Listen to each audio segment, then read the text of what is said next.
I guess your second question, in terms of manpower, you're right. I am limited in terms of the number of enforcement staff I've got. And I've got about 150 people that do enforcement. I've got 5 states.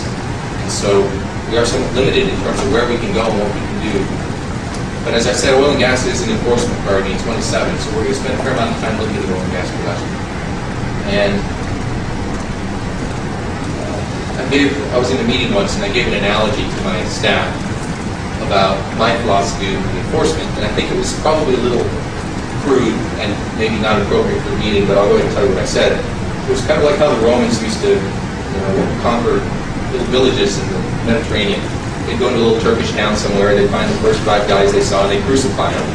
And then, that town was really easy to manage for the next few years. And so you make examples out of people who are, in this case, not complying with the law. So you find people who are not complying with the law, you hit them as hard as you can. You make examples out of them, and there's a deterrent effect there.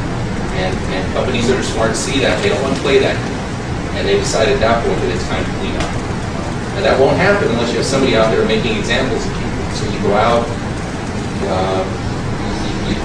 you look at an industry, you find people violating the law, you go aggressively after them. And we do have some pretty effective enforcement tools. And fines can get very high very, very quickly. And that's what these companies respond to.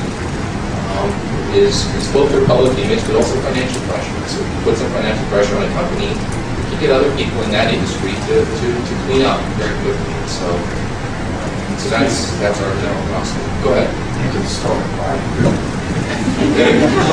I'll take that as an invitation. Thank you. I want to take one more question. Yes, ma'am.